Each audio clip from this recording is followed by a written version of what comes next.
morning, afternoon, evening, night, dear Zontians, partners and advocates. On this significant day, Human Rights Day, we gather for the Zonta Says No Summit, which is an integral moment in our 16 days of activism and our own campaign, Zonta Says No.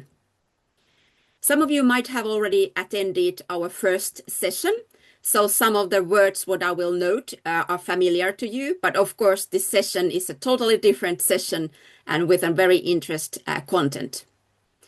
So I have an honor to welcome you to the Zonta Says No Summit on this Human Rights Day. On a day that reminds us of our shared responsibility to uphold dignity, equality and freedom for all. And today we gather not only to reaffirm our commitment to ending gender-based violence, but to take decisive steps toward the goal.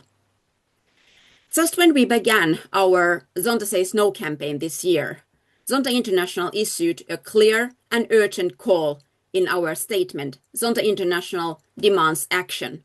End gender-based violence now. Men must speak up and stand with women. The time for awareness has passed. The time for action is now. Gender-based violence remains one of the most pervasive human rights violations worldwide. Nearly 1 in 3 women has endured physical or sexual violence, and every day 140 women and girls lose their lives. These are not just numbers. They are lives, dreams, and futures stolen. This crisis is unacceptable, and it demands our collective action. Zonta's mission is clear, to translate awareness into tangible action, because as stated in our declaration, the time for action is now. Gender-based violence affects nearly 1 in 3 women globally. Silence is no longer an option. We say no, and we act now. In this second session of our summit, we will watch Men Against the Tide, a powerful documentary showcasing 7 men from India who challenge patriarchal norms and champions women's rights. The film brings to life the courage and impact of male engagement. And with filmmaker Priyali Sur joining us, we'll explore how these personal journeys can inspire similar allyship worldwide, and how storytelling ignites change towards safer, more equitable societies. And as we move through all of these sessions in our summit today, let us remember, awareness alone will not end violence. Action will. Zonta International calls on every individual, every organization, and every government to join us now. Speak up, act, advocate. Together, we can create a world where every woman and girl lives free from violence, exploitation, and fear. The time for action is now. I thank Zonta Says No Working Group and Zonta Headquarters to make this summit happen. Thank you for spending at the Human Rights Day with us. It is a meaningful action. I will now pass the virtual mic to the masters of ceremony. Thank you so much, Sala. A warm welcome to our second session of the 2025 Zonta Says No to Violence Against Women Summit. I am Kristina Rylander Bergqvist, Chair of the Zonta International Zonta Says No Working Group. And together with my colleagues, Tanya, Shanaz, and Lisa, I'm happy to note that we today have participants from all over the world. We have Zontians, we have partners, and we have guests. One of our most important tasks as a working group is to inspire and engage our clubs to speak up against violence against women. And to speak up, you can start already today or tonight by signing our pledge that you find via a link that you find in the chat box. So please, you're very welcome to support us by signing the pledge. This summit is one example of how we both can gain more knowledge and share our experiences. And this year, we are focusing on how women can engage men in the fight against violence against women and how men can become role models and use their influence in the best possible way. Today, as Salah said, it is the Human Rights Day. And even though it is the last day of the 16 days of activism against gender-based violence, violence against women and girls continues every day, all year round. Before we get started, I have just a few housekeeping notes. So please note that this session is being recorded and we will have an opportunity to take some questions from the audience. And so we will invite you to use the Q&A feature in your Zoom toolbar to submit your questions during this session. And of course, you're also welcome to use the chat box if you want to share or comment anything.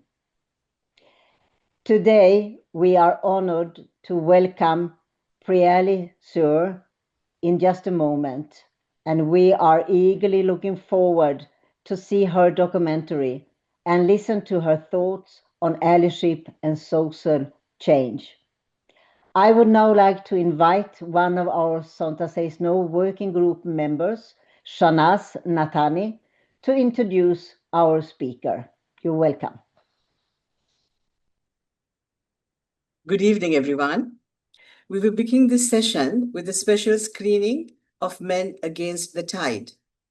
This film expresses the journeys of 7 men from both rural and urban India who are courageously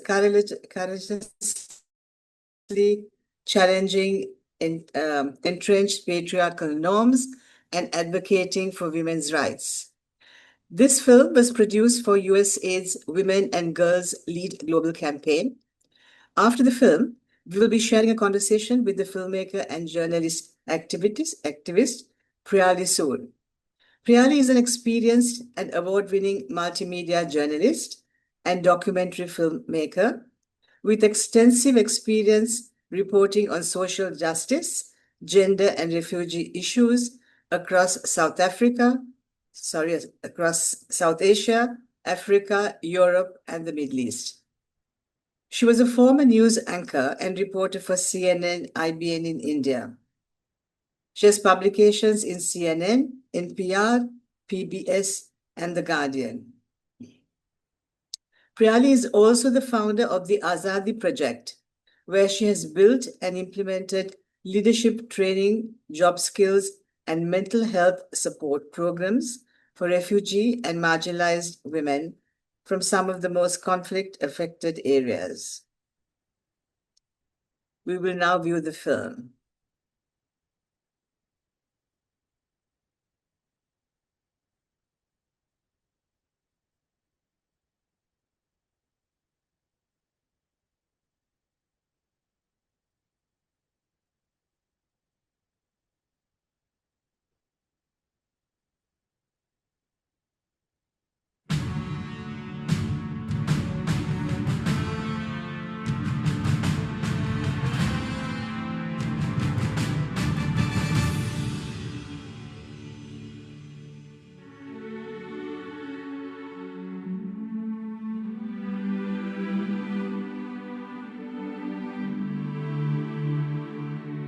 It's been a year since the Delhi gang rape shook an entire nation, and it's in this very corner that protests began that question not just violence against women, but also patriarchy that often defines our lives, of the power and control that men exert over women.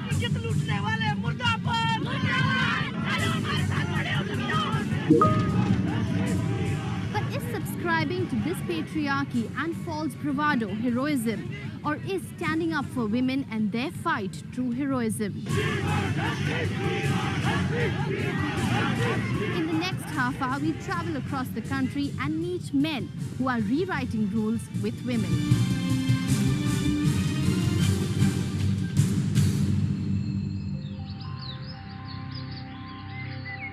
Guwahati. On the banks of the Brahmaputra is northeast India's commercial hub. But it is also defined by another unfortunate statistic. Assam has one of the highest rates of crimes against women. And on the 9th of July 2012, an incident on this busy Guwahati-Shillong road shocked not just Guwahati, but all of India. It was around the same time at about 9:30 in the evening when a young girl was partying with her friends in a similar bar in Guwahati, and just as she decided to leave, she was brutally attacked on a crowded street.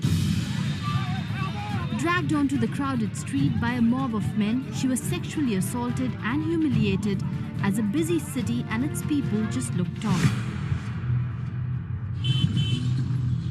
That's when Mukul Kalita, senior editor with the regional newspaper, was returning home. But as he drove onto GS Road, he was forced to stop.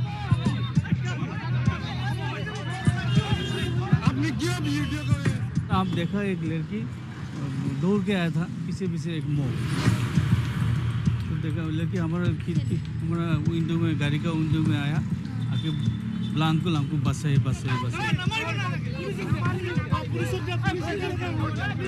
all are enjoying this moment तो लड़की को किसी तरह touch करेगा ऐसे M में आप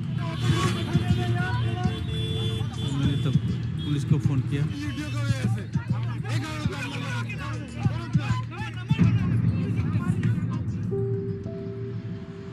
A year later, public memory has faded. No one knows what's happened to the survivor. Next morning, Mukul and I try to meet her. Fearing more humiliation, she has stayed away from the media. But on seeing Mukul Kalita, she opens up, recognizing him as the only man who came forward to help her that night.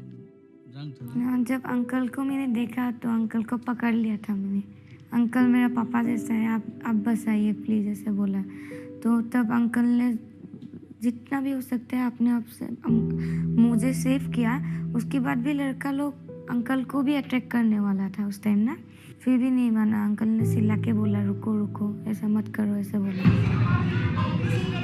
मैंने देखा एक लड़की वो मुसीबत में है मैं उसको सेव करना इट इज़ माई ड्यूटी उसको मेरा बेटी जैसे है तो इसलिए मैं गया मैं नहीं सोचा क्या होगा मैं जानता था पुलिस केस हो गए कोर्ट में जाना पड़ेगा पुलिस हमको तंग करेगा लेकिन ये पीछे का बात है मुझे अभी भी लगता है मैं मरने से पहले ये भी सोच के मरूंगी क्योंकि अभी हूँ तो मैं अंकल की वजह से हूँ While men like Mukul give her hope, she feels the judiciary, the government has failed her.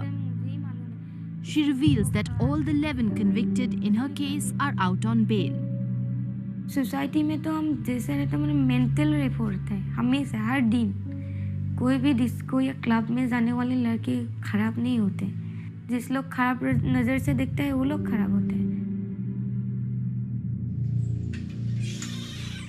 Almost 200 kilometers away, fighting a different kind of isolation, are the Bodo women in Lower Assam's Chirang district. In this conflict zone, crippled by years of ethnic violence, women have paid a heavy price. Thousands traffic to big cities as domestic helps. Life is hard, even for those left behind. बहुत मुश्किल से जी के आई हूँ कभी कभी खाना भी नहीं मिलते थे हम लोग यहाँ पे गंदरगोल भी चल रहा था जैसे वायलेंस बोडोलैंड का वो वायलेंस हो रहा था तब तक Around the same time in 1997, former army doctor Sunil Kaul was a social activist working in Majuli. But the killing of his colleague Sanjoy Ghosh by militants forced him out. Few years later, Sunil was back, this time in Bodoland area. Somewhere in our hearts, we felt we were bowing down to violence, and somewhere I think we were wedded to ahimsa, and we felt that we had to prove to ourselves that we didn't cow down ourselves, and so we came back to the Northeast. Sunil saw that Bodo women were nurturing a rich skill right here in their homes. Men create conflicts. We are good at building houses, but not homes. Women probably understand peace much better. So if women were to run the system itself, the whole world, I think the world would be a more peaceful place.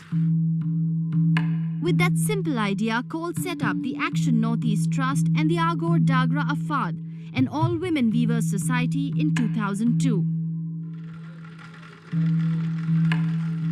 At this weaving center, almost 50 women work every day. The looms, their symbol of empowerment amidst an environment of violence. This board at the entrance sends out their message. While some women weave here, many like Nandini weave at home in their free time.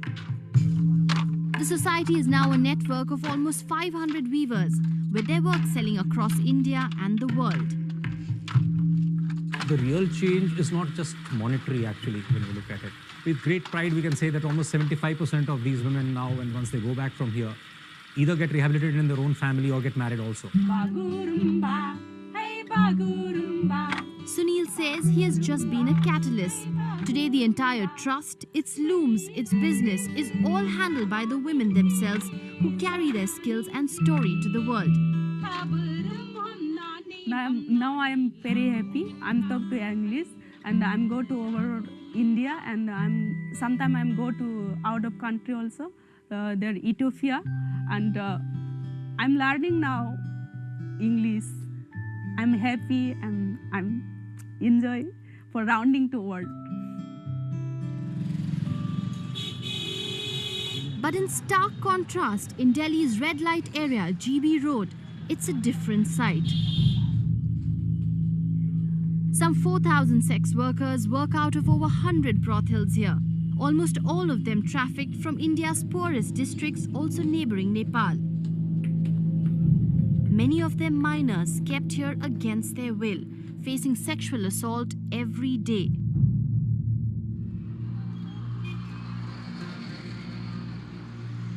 Once a regular customer, 4 years ago, this youngster met a 16-year-old at a brothel. Tricked into prostitution, she was assaulted and beaten up regularly to keep her from escaping. In the next few months, he fell in love with the girl and then planned her rescue with the help of the police and a women's rights NGO. उसने मुझे बताया कि आप मुझे यहाँ से कब ले चलेंगे। एक NGO की मदद से मैंने उसको एक हफ्ते में रेस्क्यू कर लिया। Today he is married to her and they now have a 5-month-old baby. But his work didn't just stop with his wife's rescue. जो उसके साथ की और लड़कियां थी, 3 लड़की, वहाँ पे दोबारा जाकर उसको रेड किया और रेड करने के बाद फिर वहाँ से उनको निकाला। उसके बाद से लगातार ही कर रहा हूँ, जब उसको निकाला करीब 20-25 लड़कियों को। बिल्कुल सीधा जाना है। जीना ऊपर left side sure. He knows he is at risk from traffickers and brothel owners. तुम ये रिस्क क्यों लेते हो? ऐसा मैं इसलिए करता हूँ ना कि ये सब करके मुझे एक तो बहुत अच्छा लगता है और जो मेरी वाइफ के साथ हुआ वो किसी और के साथ ना हो या वैसी कोई और लड़की ना फंसे।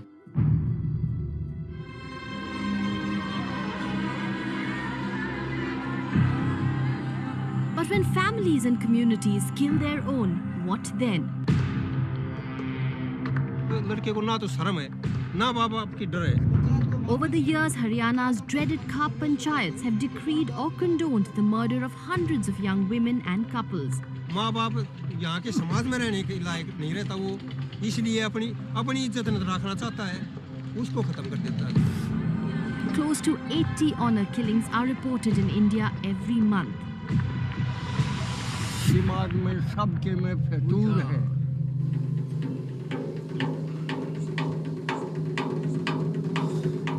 गांव की इज्जत पे हमला बर्दाश्त नहीं होगा। Naresh Prerna has made it his mission to challenge the Khaps.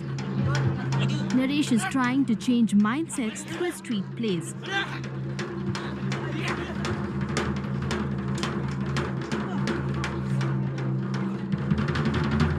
Honour killing के मसले पे तो हम 99 में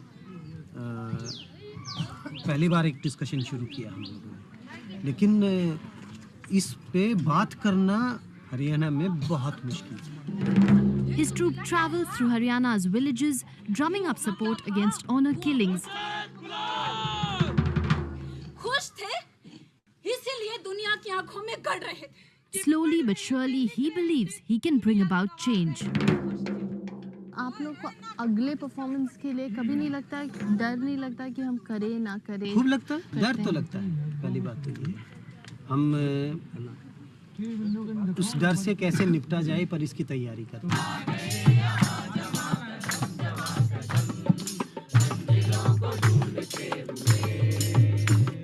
हमारा जो थिएटर है मतलब प्रोटेस्ट का थिएटर है, जो अपने सबसे बेहतरीन साल होते हैं जब लोग अपने कैरियर की तरफ बढ़ते हैं, उस समय पे लोग सोचते हैं कि हमें ये काम करना है और इसी को काम को करते हुए ही अपना जीवन यापन करना है।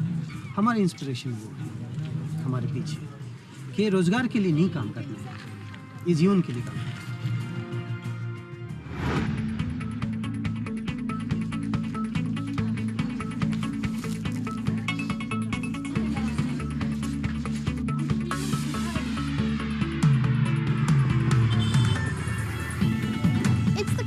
Dawn in the village of Mastichak in Bihar's Chhapra district. And dribbling past age-old patriarchal traditions, these girls are not just dominating the football field, but they're also helping many with the gift of vision in the nearby village hospital. आँख से दिखाई दे रहा है, कितना आगे है? Speed.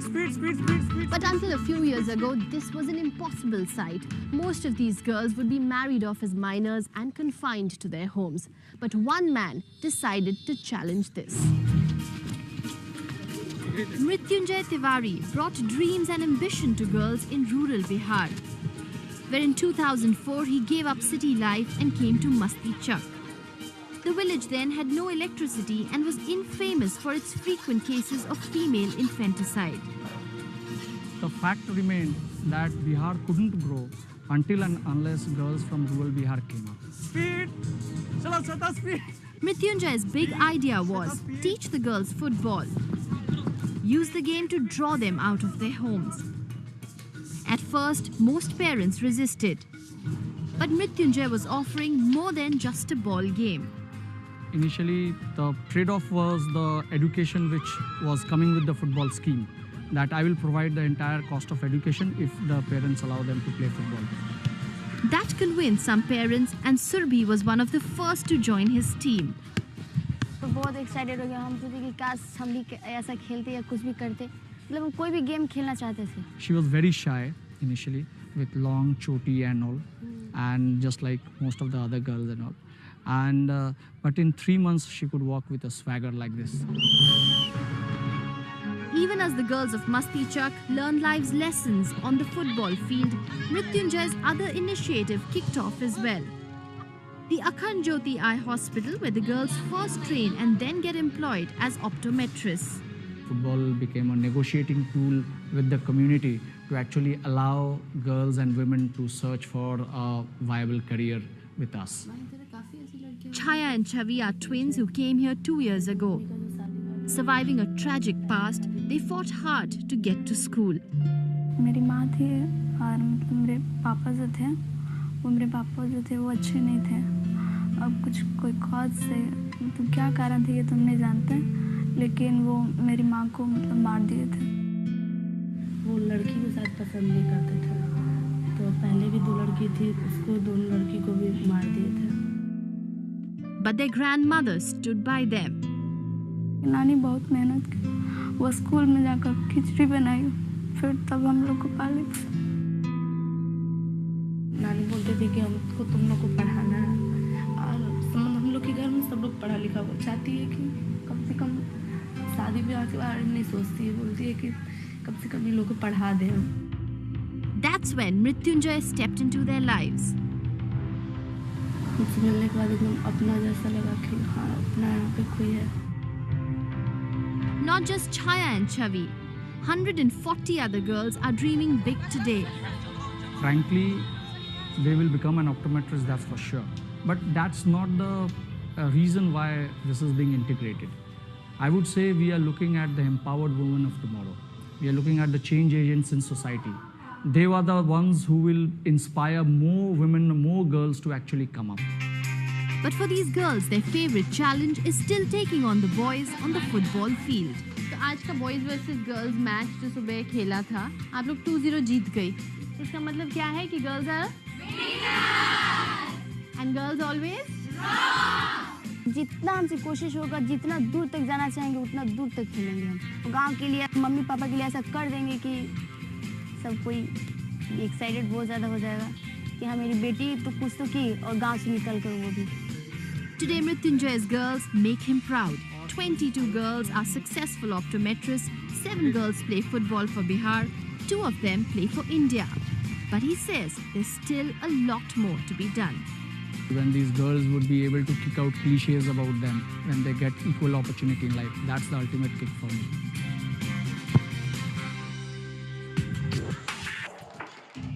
Far from Bihar in Mumbai, helping the free run of these girls is 20-year-old Ehsan Ansari, who grew up in Dharavi, Asia's biggest slum. He could have been misled like many Dharavi boys into a life in crime, but he says football helped him walk a different path. And he believes, like him, every girl here too has the right to dream. हमारे इधर girls को उतना allow नहीं करते हैं, participation के लिए नहीं भेजते किसी भी एक्टिविटी में, किसी भी खेल के लिए। तो हमने ऐसे स्टार्ट किया ताकि इवन खाली बॉयज़ हर चीज़ में दिखते हैं, तो इवन हमने फुटबॉल स्टार्ट किया ताकि गर्ल्स को भी पार्टिसिपेशन मिले और वो घर से थोड़ा बाहर निकले। Today he trains about 25 young girls, all of them raring to go and take on the world.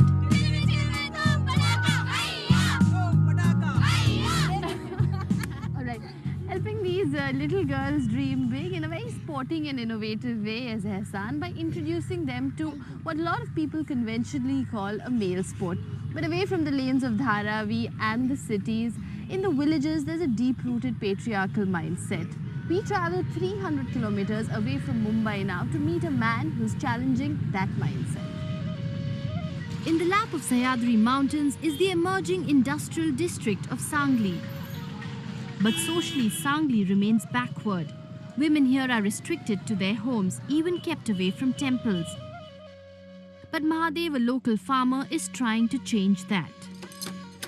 Breaking down patriarchy inside each home is Mahadev's goal. तर आपल्याला कुठेतरी ह्याच्यापासून धोका आहे। बातों बातों में मैं ये बात छेड़ देता हूँ कि औरत अपनी एक अपनी जैसी है, उनको भी मन है, जो वो इंसान है, इंसान के जैसा उनके साथ देखो। He admits he was once a violent husband, and so first he had to change himself. जब मैं नहाता हूँ तो उनको नहलाता हूँ, ऐसा ही नहलाता हूँ, और घर का कामकाज में पानी लाना बाहर से या कुएं से लाना हो तो लाता हूँ। अभी वो उनको बहुत अच्छा लगता है, तब से अभी तक हमारा झगड़ा ही नहीं हुआ। Mahadev now addresses the deep-rooted problem of physical abuse and marital rape, which even our legal system has so far ignored. कुछ भी सेक्स के विषय में भी बात करो तो अगर हम दोनों की इच्छा होगी तभी हम करेंगे। मैंने एक बार सोच लिया था कि जब मुझे 4 बच्चे हो गए तो खुद का ऑपरेशन करने का था, जो नसबंदी का, पुरुष नसबंदी। इसीलिए करना था क्योंकि जो पुरुषों का जो नसबंदी का ऑपरेशन होता है वो बाहर से होता है और वो कम समय में होता है और उसमें तकलीफ नहीं होती। Thanks to Mahadev, some locks are opening. The women in his village can now offer their prayers in this temple where they were earlier restricted. मेरे घर में बहुत सुख शांति है और ये सुख शांति सिर्फ पैसे से नहीं मिलती। Mahadev knows his work is far from done, but his modest victories keep him motivated.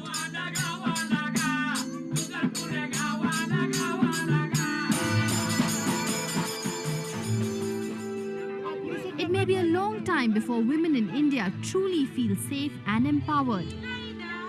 But the crusade of these men against the tide is slowly but surely rewriting rules. Their efforts stand out in stark contrast to Delhi's December gang rape. These men and the lives they have touched give us hope that things can and must change for the better.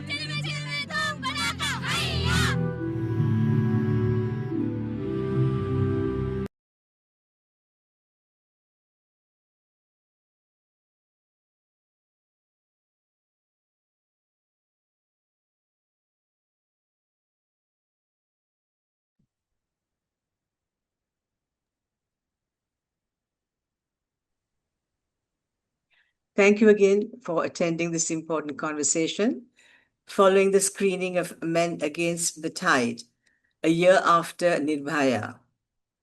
We are honored to be joined by the film's director, whose work has contributed meaningfully to global conversations on gender-based violence, allyship, and social change. I'd like to begin by taking us back to the moment in which this film was created, as the timing of this film feels deeply significant. Men Against the Tide was produced in 2013 in the immediate aftermath of the 2012 Delhi gang rape and murder, now known globally as the Nirbhaya case. The incident took place when 22-year-old Jyoti Singh was beaten, gang raped, and tortured on a private bus when she was traveling with her friend.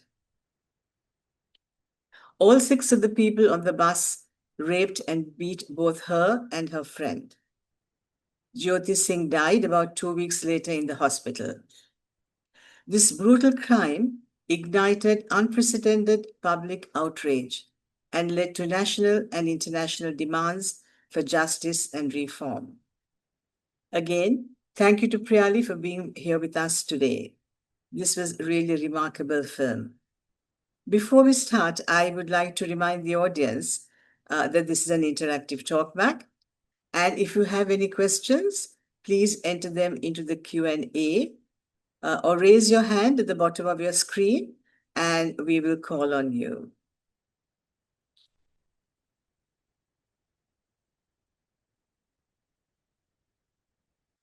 So to begin with, Priyali, I have one question. What was happening around you, socially, politically, or personally, that made this the right moment to make the film? Firstly, Shana, thank you for having me here and for screening the film. And also thank you to everybody who's joining from, I had no idea that people would be joining from so many countries and so many cities. I see somebody has joined from New Zealand. It must be really late out there, so thank you for staying up to see the film and to be part of this conversation. I think it really means a lot for, the entire cause and the movement that we are here for. It's been 10 years and more since the making of the film, and screening this film today and looking at it obviously takes me back to that time. And so, Shanaz, you're asking what was socio-politically happening in context of, and why was the film made? Is that correct? Right, yes, that's right. Right, so as you mentioned that, India had just witnessed a very horrific gang rape, the gang rape of a young student. Her name was Jyoti Singh. And, we have been grappling in India, we have been grappling with patriarchy, sexism, gender-based violence, sexual violence for a very long time, much like many other countries. I would like to say that probably the incidences, vary, the extremities vary, but for us, we have been grappling with that for a very long time. And I think when this gruesome gang rape happened, which was horrific and gruesome and brutal in every way possible, and it made it to the headlines, people really got enraged. People were out on the streets. People were protesting for weeks, and started with days, then weeks, so much so that they had to be riot policing coming in to, I don't know why peaceful protesters are put with to riot police, but there was complete rage on the roads of Delhi, and not just Delhi, but across the country. Which pushed the authorities and the government at that point of time to reframe the laws which pertain to sexual violence, gender-based violence in India, and a very solid framework of laws was brought into place. And so my job as a journalist and a filmmaker at that time was to travel around the country. So this happened exactly a year later. But for that 1 year since that gang rape happened of Jyoti Singh and her murder, which I would like to call it murder, since then, for a year, and my expertise and my area was kind of reporting on women's rights issues, on girls' rights issues. So I traveled the length and breadth of the country, kind of documenting what was happening to women and girls, what was happening to women and girls in cities, what was happening to women and girls in urban areas, rural areas, places where people, don't get news out of. So even in the film, if you see, and for people who don't understand India, and I'm very aware of, that probably is a majority here, which is why I want to explain, the stories that you see in the film actually cover the north, south, east, and west of India. For example, there are stories from Haryana, which is close to Delhi, which is up north. Then there are stories from Assam, which is east, and then you have the south, which is Mumbai, and down there. So what we tried to do, or what I tried to do during that time, was try and gather these stories.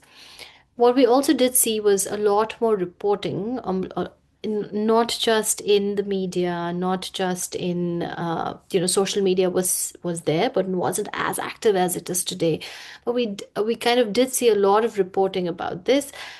And there was a narrative that now more and more cases are happening of sexual violence are happening against women and girls. But I think the cases have always existed. The incidences have always existed. It is only that people got more aware and they were protesting more and they were like, we have had enough and we are not going to take this anymore.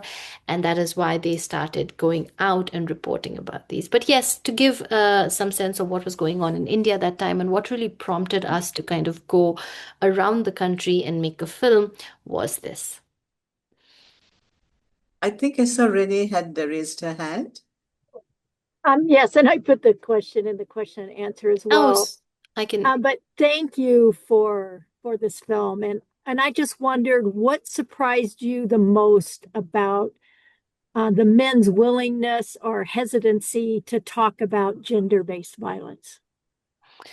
Again, while the entire country was enraged and was talking about men as perpetrators, and rightly so, I wouldn't say that, there was a complete anger in them.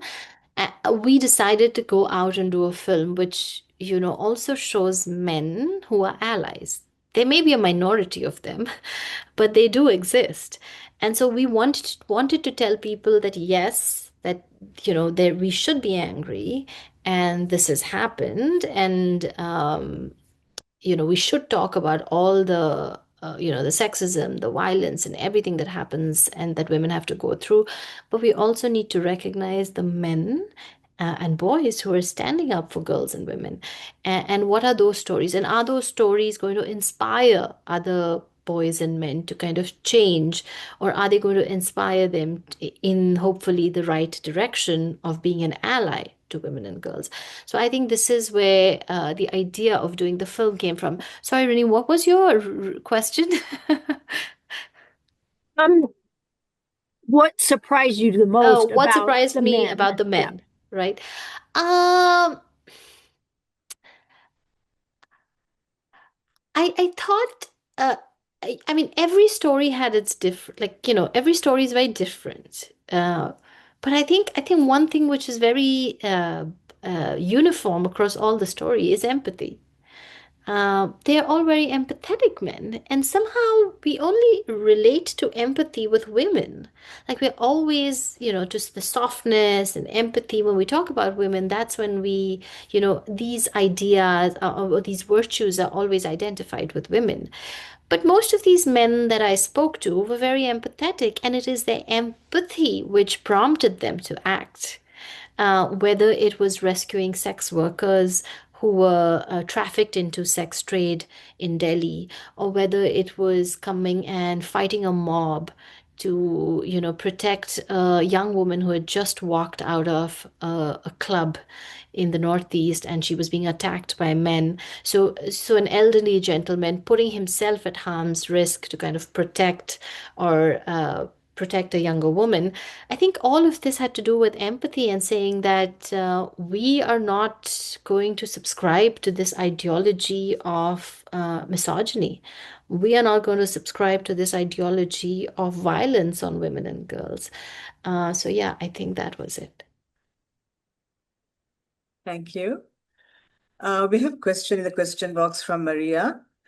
She says the instances in the documentary of singular men making huge impacts in their own city or village. Are there similarities or shared values or experiences between these individual men that you noticed that could potentially be fostered in wider society so that more men will feel compelled to move against the tide and join the fight to end violence against women and girls and provide opportunities for them?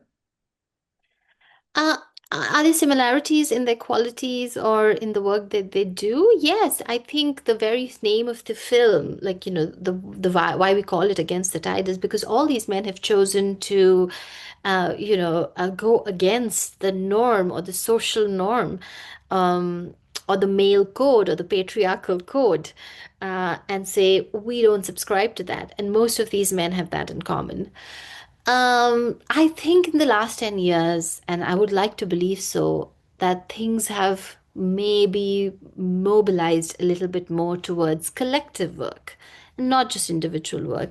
But there are fewer examples of that. But there are many, many social media influencers now coming out globally and in India who are talking about how men should be allies, because we have seen that there is a lot of online and social media content which also vehemently talks against women and girls. For example, in Andrew Tate, right? So there's a huge following which subscribes to the notion that men are superior, that women are inferior, that men have to treat women in a certain way. There's a huge, huge, dangerous, toxic movement which is not just offline but has now perpetrated very, very much online. So we do see that there is some kind of resistance coming from men like this, not just on the ground, but also virtually. So getting back to you, Priyali, when we had a chat a few days ago, you mentioned that you became a mother to a little boy several years after completing this film and after conducting your research. Is there anything you would like to share about raising boys in today's world? I mean, I think I always say this, that my work, my decades of work has always been in feminism, in activism, feminist activism, in storytelling around women's and girls' rights. I also come from a family of very strong women, and only women in a way. My mom, they are four sisters. Then I'm two sisters. My mom had two daughters, two sisters here. And then my sister had two daughters. So in June 2021, when I was pregnant, everybody around me said that Priyali is going to have a girl. Like, there was no doubt in people's minds. I don't know why. And even I was thinking that I'm going to have a girl. And then comes this beautiful little boy. And it completely shook me for a moment. It was like, I don't know what to do with this little boy, while my entire upbringing has been about fighting for women's rights, fighting for how can women be more independent? How can women be more vocal? How can women fight against all the patriarchy, sexism, misogyny? I don't know how to raise this little boy. And that's when I started trying to read more, trying to understand the struggles of little boys. Also tried to kind of dive into everything that was documented about how little boys are actually, I mean, nobody is born a sexist.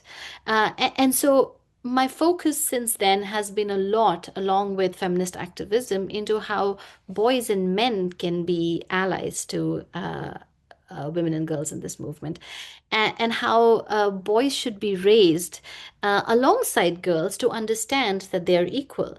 And so a lot of the work that I now, through my nonprofit, we do is to kind of build a school curriculum where we have complete workshops where we do with young children in schools from grade 3 to grade 12, where we talk to them about equity. where we talk to them about challenging patriarchal norms, where we talk to them through games, interactive sessions, about male toxicity, and that all the social pressure and the norms that are pushed on little boys to be a certain way, that you can't be angry, that you can be angry, and the emotion, that the only emotion you can feel is to be angry, that the other emotions of vulnerability, the other emotions of being sad, these are not emotions for boys or men. So we talk to them about how these emotions also should exist and be normalized in boys and men as well. And I think that is pretty much the root of the rage, the anger that little boys grow up with. And as they become men and they don't find avenues to kind of release this, a lot of that comes out on women, and women have to bear the brunt of it. So for us, and for me personally, the work has now, alongside working for women and girls' rights, shifted also to include boys and men, and to understand what their struggles are in joining the fight for equity. Okay, so we have another question in the Q&A. Bobby has asked, have many laws changed as a result of the protests? Yes, a lot of laws changed. We came out with a new complete act. It was called the Criminal Amendment Act. The rape laws became more stringent. Sexual harassment became more recognized, and also criminalized. So the legal system in India is actually the decades and decades of fight for this has meant that the legal system in India and the laws in India are very much in favor of women. I would say much more in, like, the laws in India are much more favorable to women than in the US. And I say that because I've done a comparative study, not just in the media, but also looking at the laws. Domestic violence is recognized in many forms. You don't even have to show any kind of evidence to say that, you have physical abuse or anything. A woman going into a police station and now saying that I feel that I believe I have been abused, will be immediately recognized. So the laws exist. The laws are very, very in support of women and girls. The point is, the social stigma exists, continues to exist. The awareness is lacking. And a complete structural system which doesn't let the woman kind of use the laws to empower her. Because when a woman is being abused, let's say, for example, in a marriage, she doesn't find a support system where she can step out and go ahead and file a complaint. She's always going to be told, what do you mean you're going to divorce this person? Just live with it. It's better to be happy, to be unhappy and live married rather than kind of step out. How are you going to survive as a single woman? So there's a lot of social stigma. And I think a bigger challenge right now is to fight that social stigma. I suppose you need to create a lot of awareness of the laws that exist. True. And also, I would add to that the police system needs to be also more sensitized.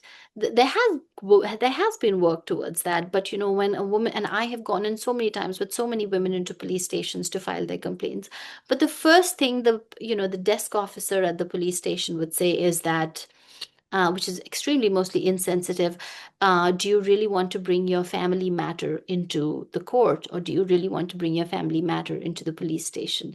Which is the first step where she's looking for support, is saying that, oh, you're washing dirty laundry in public, right? So instead of kind of hand-holding her, providing her support, the systemic structures don't do that for her. So I think, like you said, awareness, sensitization, not just for the women, but the society at large, and also the systemic structures in place. Just the laws are not enough. So we have a question from Ria. She says, did the aggression decrease following the legal framework that was installed? I think partly answered that question. That's a very good question. And I don't think anybody will be able to give you a straight answer to that, because it fluctuates. On certain years, you will see that the recorded crime against women has been more than 2012. On certain years, you will say the recorded crime against women has been less.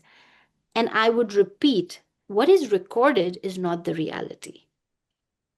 Are women actually going in and filing complaints? We don't know if everybody's doing that, right? So I would say that I don't think the aggression has come down, because we recently, 3 years ago, had another brutal gang rape where the woman was killed she was a doctor in a city in India, and she was like brutally murdered. This happened like 3 years ago, which means about 9 years after this. So unfortunately, I don't think the aggression and the crimes against women and the sexual violence against women has reduced. And again, coming back to why not, is because people are not implementing the law, are not aware of the laws, and the implementation of laws are not the way it should be. More conversations like this need to happen, but not just in online spaces and in, international spaces. More conversations like this need to happen in India as well. More conversations like this need to happen on the ground. More sensitization efforts need to happen.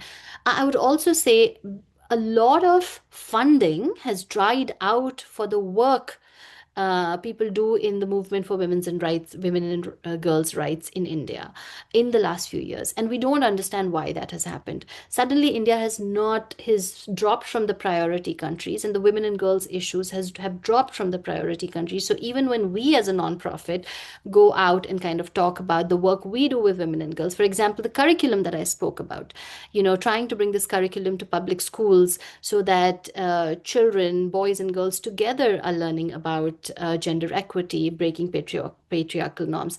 There isn't much funding available for the India bucket and for the women and girls bucket. And we don't understand why that has happened. And I think all of this together kind of affects the movement and affects the progress. So, yeah. So we have a question from Helen. She says a common theme in the film was the men empowering girls through sport. Do you see this as a pathway for allyship, which in turn can help prevent violence against girls?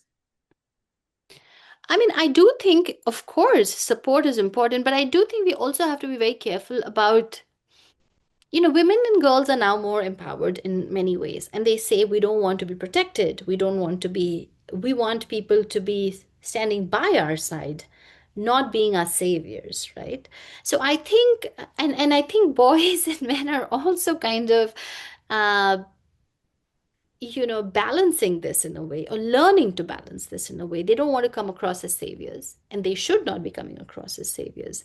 We have to find a way where we can work together, where we're saying that we need to do this, but not just for us, but for you too. Because if we suffer, ultimately you're suffering.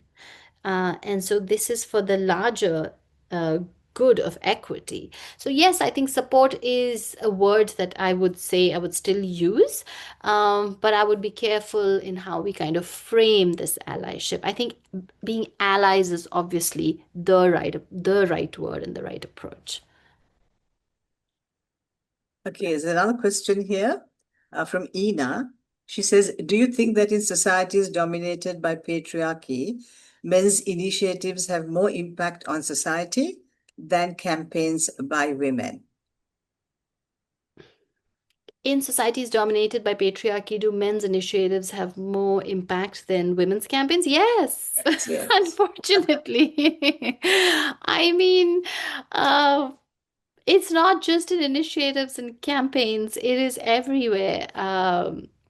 Sometimes I recently attended a few months ago in Colombo, in Bogota, there was this conference called Women Working for the World, where women from all around the world basically doing fantastic work in the space came together to talk about the work. And I was also talking about the work we do.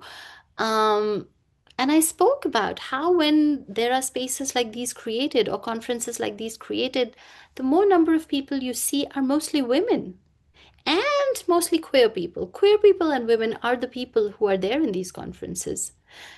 Cis men refuse to come to these conferences mostly, or you'll see a minority of them because they think this is women business, right? And so the work that we are doing, or the messages that we are wanting to send, are actually being sent within the same group which is already aware of this. How do we reach those who are not aware? How do we reach those who really need to hear this? I think that's a big challenge. So we have a question from our President Salah. She says, thank you very much for the great and meaningful film, which I hope will be widely shared and seen around the world, especially by boys and men. Talking about the future and implication of the film, what impact do you hope this documentary will have on audiences and policymakers? And do you have plans to continue this work? She says she noted about the school programs. So I feel very happy to say that, remember the story in this where there's this man in a village who used to beat his wife, and then he stopped beating his wife and then started going door to door talking to other men from a really rural place. It's called Sangli in Maharashtra. When I went there, again, this is 2013, 2014, when I went there, and we went door to door, and I could see the the negativity in the other men who he was talking to. They also ridiculed him, they made fun of him, but he was like, still, they were saying, oh, you're a henpecked wife, why are you talking about this? But he was still kind of standing his ground and talking about it. It was also a very rural place. It did have schools and colleges where probably girls were going to schools and colleges, but today, almost 10 years later, India's women's cricket team, which won the World Cup this year, and where women's sports was not being recognized. Today, women's cricket in India is one of the top sports and highly viewed sports. And the vice captain and the best women batter that India has, and I would say the best batter, irrespective of men and women, comes from that small place, from that small little town, Sangli, that I went to 10 years ago. And I would like to believe that the things that this man did in his own space, in his own effort of going door to door, talking to men, may have changed something somewhere, maybe for this woman cricketer or maybe for some others. But I do see that as positive change. And what was the second part of the question? Do we continue to do this work? Yes. Yes. I mean, in the last 10 years, my work has gone from not just reporting and being a documentarian, but to starting my own non-for-profit, which does this work, which is called the Azadi Project, which means the Freedom Project. And we work with women and girls. We work with women and girls from marginalized communities. We also work with boys and men from marginalized communities. Like I said, the curriculum, we hold safe spaces where we talk to them about allyship, where we talk to them about working together, where we talk to them about leadership skills that they can get together and then go out in their communities and create similar projects. So we continue to do that work. In fact, I think we are one of the only organizations in India that runs a fellowship program which is only specific to women, girls, and youth from marginalized communities. So we take them through a the selected fellows, we take them through a 6-month program, and we only select those who are marginalized. And in the marginalization, we also account for those who have who are survivors of sexual violence or who are survivors of gender-based violence, and then give them the tools. So yes, continue to do this work in a I would like to say in a broader and a bigger way, and in a more collective way. And we hope to expand this as much as possible. But like I said, and I would like to reiterate, I don't know why the bucket has dried out in India and why the bucket for women and girls' work has dried out. It's like everything else is important, but somehow this cause is not important anymore. So we have just time for one last question, if there is. Otherwise, I think Lou has raised her hand. Yes, thank you. I mean, this was great. You already mentioned some aspects related to how the law changed it, but that doesn't necessarily translate into a change in social, cultural and social norms or eliminated social stigma. So my question it is, how much work has been done in terms of the operators of the justice system, like judges, prosecutors, or you even mentioned police, to sensitize these groups that are so important to make sure that the laws get effectively enforced. And is there any difference in terms of regions of India and also the sort of economic stratus in terms of the legal cultural shift? Thank you. Yes.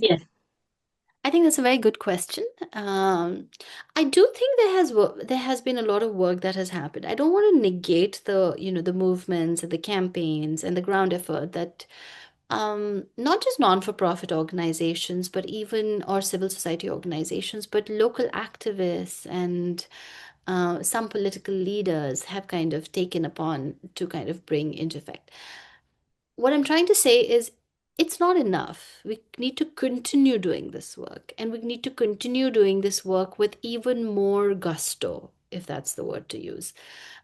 We can't just say that laws have changed and things will fall into place on their own, because we know they're not. We continue to see violent rapes, violent murders, femicide, girls being aborted much before they are born. Even though sexual determination is illegal in India, a pregnant woman can't go and ask, what is the sex of my child? But there are places where this happens, and every year, hundreds and thousands of female fetuses are aborted, right? So this thing continues. And when I was pregnant in India, every time I went for an ultrasound, it was written, this is illegal, sex determination is illegal, but this was happening. So yes, I think work has happened. I do think laws have changed. I think sensitization work has happened. I think we have some judges who are really fighting the cause. But even today, marital rape is not criminalized in India. We have been fighting to criminalize marital rape for decades. We have very well-versed and well-educated and literate male rights activists and male rights lawyers fighting in court, saying that men should have the right to do what they want in the bedrooms because women signed up to marry them. That continues. So, do we need to speak louder? Do we need to protest louder? Do we need to collectively have more work in this space? Yes. And is it socio-economically more prevalent in certain socio-economic groups or no? No, it's prevalent everywhere. It's just that a lot of rich urban people, educated people, don't talk about it because of more shame. I have spoken to so many women who are very well-to-do, very affluent, and have continued to face marital rape and sexual violence and domestic abuse. But because of what it means for them in the society, they will not come out and talk about it. In fact, I feel women from lower socioeconomic backgrounds feel we have less to lose, and they go out and talk more because, civil society organizations and non-for-profits can also reach them easily, as opposed to women who are literate, educated, have great jobs, come from rich families, are, in households where they can't talk about it. So I think socioeconomically it is pervasive everywhere. I think regionally, some regions may be better off than the others, but I think overall the message is a lot of work has happened. And I always say we stand on the shoulders of our mothers and grandmothers and their activism, and we are here today. The fact that I'm talking to here today is because of the work my mom and my grandmother have done towards me and my sister and this generation. And we will continue to do the work for the other generation. We're not stopping. And yes, there are challenges, but we will continue to do this. Unfortunately, it is time to close our second session of the 2025 summit. Thank you, Priyali, for sharing your insights and for a remarkable contribution to this conversation. And thank you to our audience for engaging with this film and this crucial dialogue. Please tune in for session 3, which will air in about 3 hours. We will all be attending a panelist session with representatives who will discuss the importance of engaging men and boys as allies. Thank you for having me. It was great to connect with everybody. Bye. Bye. Also, please visit our pledge in saying no to violence against women and girls. The link for this is at the top of the chat. And now over to you, Christina. Thank you very, very much. And first of all, my warmest thanks to Priyali. Your stories in your documentary gives me hope, really. And we have to, as you say, we have to continue. I also want to say thank you to our moderator, Shanaz, and of course to Shannon, our technical support. And a warm thank you to all of you who choose to participate in this year's summit. And I welcome you to sign the pledge via the link in the chat. And remember, it is only together, men, women, boys and girls, that we can stop violence against women and girls. Thank you so much for today, everybody. Bye-bye.